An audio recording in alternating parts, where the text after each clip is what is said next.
Hello. इस video में part 8 शुरू करेंगे। पार्ट 7 में हमने देखा था रेनफोर्समेंट कैसे निकालते हैं। पार्ट 8 में देखेंगे कि जो हमने प्लिंथ लेवल तक जो काम किया है उसमें कितनी हमारी शटरिंग, कितने स्क्वायर मीटर शटरिंग लगे, शटरिंग का एरिया कितना है।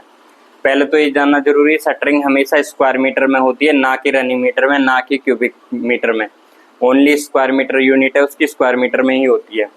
तो निकालेंगे कैसे शटरिंग? हमें निकालनी किसकी है? ओनली कॉलम, जो कॉलम हमने बनाए इसकी फुटिंग की और जो कॉलम है उसकी, क्योंकि ब्रिक वर्क करते टाइम तो कोई शटरिंग लगती नहीं है।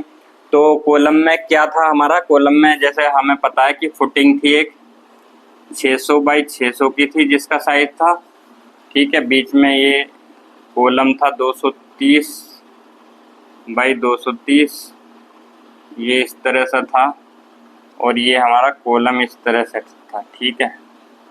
ये PL अगर मैं मानूं तो GL ये था, ये हाइट थी 600 mm, और 600 mm के बाद ये इधर थी 550 mm, 550 mm, और ये टेपर पार्ट था, ये इस तरह से थी, ये थी 300 mm, ठीक है।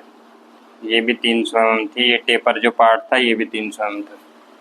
तो अब शुरू करते हैं शटरिंग फुटिंग के लिए और कॉलम के लिए हम कैसे निकालेंगे।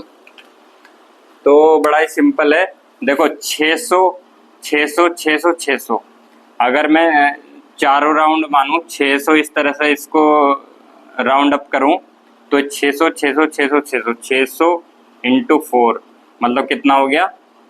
2400।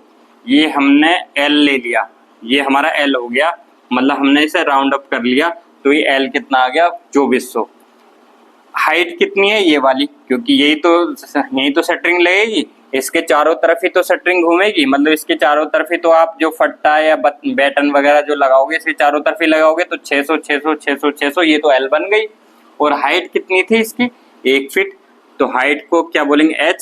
H कितनी है? 300 mm। नंबर ऑफ कॉलम कितने हैं? नंबर ऑफ कॉलम हमारे हो गए 0 8 4 5 6 7 8, ठीक है। तो फुटिंग के लिए क्या हो जाएगा? फुटिंग शटरिंग सिंपल है, नंबर ऑफ कॉलम 8 हो गए, लेंथ हो गई 2.4 और हाइट हो गई 300, ठीक है। ये फुटिंग का, इसको मल्टीप्लाई करेंगे तो कितना आएगा? ये फुटिंग का वो निकल के आ जाएगा 5.76 मीटर स्क्वायर। मतलब फुटिंग में जो है टोटल शटरिंग कितनी होगी? 5.76 मीटर स्क्वायर। पर मीटर स्क्वायर का जो रेट है उससे मल्टीप्लाई कर देंगे तो कॉस्ट आ जाएगी। उसके बाद कॉलम की शटरिंग कितनी है? कॉलम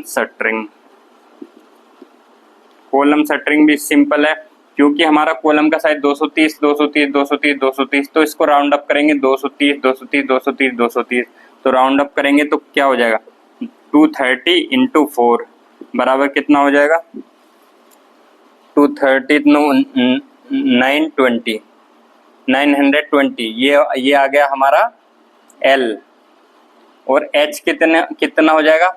600 तो ये है, 550 ये है, इसको हम पहले ले चुके हैं फुटिंग का। ये टेपर यहाँ शटरिंग लगती नहीं, ये तो मैनुअली टेपर कर दिया जाता है, यहाँ से कॉलम की शटरिंग शुरू होती है। तो 550 और 600 1150 हो गए, 1150। नंबर ऑफ कॉलम हम जानते हैं, नंबर ऑफ कॉलम 8 है। इसको यहाँ नंबर ऑफ फुटिंग लिख सकते हो, क्योंकि उस टाइम हम फुटिंग की बात कर रहे थे, अभी हम कॉलम की बात कर रहे हैं। तो शटरिंग क्या हो जाएगी? नंबर ऑफ कॉलम 8, लेंथ हो जाएगी 0.920, हाइट हो जाएगी 1.150, इसका मल्टीप्लाई किया तो कितना आ गया हमारा? 8.46 मीटर स्क्वायर।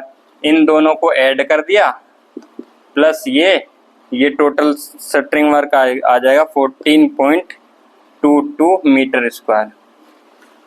ये शटरिंग वर्क हो गया।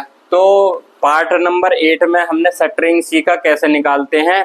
पार्ट 1 से पार्ट 8 तक हमने प्लिंथ लेवल तक जो भी एक्टिविटी थी, जो भी चीज़ें निकालनी थी वो हमने निकाल ली। ओनली एक चीज़ हमने नहीं निकाली थी, वो कॉम्पैक्शन। जो हम पीसीसी डालते हैं तो कॉम्पैक्शन करते हैं, वो बड़ा इजी है, वो आप खुद ही निकाल सकते हो। पीसीसी में जब हम निकाल रहे थे, हमने क्या करा था, मतलब पीसीसी में L into B into PCC की हाइट 100 mm। तो अगर 100 mm वहाँ से पीसीसी वाले पार्ट में से 100 घटा दोगे तो वो कॉम्पैक्शन का एरिया आ जाएगा। टोटल कॉम्पैक्शन कितना हुआ, मतलब जो हम पीसीसी निकाल रहे थे, हम क्या कर रहे थे, एल ली थी लॉन्ग वाल, फिर उसकी विड्थ ले रहे थे 600, फिर उसकी हाइट ले रहे थे 100 mm। तो हाइट को वहां से खत्म कर देना, बाकी जो बचा वो कॉम्पैक्शन का एरिया निकल के आ जाएगा आपका स्क्वायर मीटर में। कॉम्पैक्शन हमेशा स्क्वायर मीटर में होता है। तो आई थिंक हमने पार्ट फर्स्ट से पार्ट 8 तक सारी चीज़ें, सारे स्टेप कंप्लीट कर लिए। तो हम कह सकते हैं कि अगर आप इस तरह की या कोई भी बिल्डिंग का एस्टीमेट निकाल रहे हो प्लिंथ लेवल तक, इस तरह से आप सारी चीज़ें करोगे तो प्लिंथ लेवल तक की उसकी टोटल कॉस्ट या टोटल क्वांटिटी, जो चीज़ें जो जितना होगा वो सब निकल के आ जाएंगी आपको। इसी तरह से रनिंग पेमेंट होते हैं प्लिंथ लेवल तक, फिर ऊपर लिंटल लेवल तक, फिर ऊपर रूफ लेवल तक निकालते जाते हैं, पेमेंट होते जाते हैं। तो ये प्राइवेट फर्म में हो आप चाहे गवर्नमेंट फर्म में हो, इसी तरह से बिल्डिंग का एस्टीमेट निकलता है और कॉस्टिंग निकलती है, एमबी होती है। तो आई थिंक आपको, अगर आप ने शुरू से पार्ट फर्स्ट से पार्ट 8 तक देखा है तो आपको काफ़ी कुछ इसमें सीखने को मिलेगा। इसके ऊपर का स्टेप फिर आगे शुरू करेंगे प्लिंथ लेवल के लिए, तब प्लिंथ लेवल के ऊपर जो भी है उसको भी शुरू करेंगे। तब तक के लिए थैंक यू सो मच।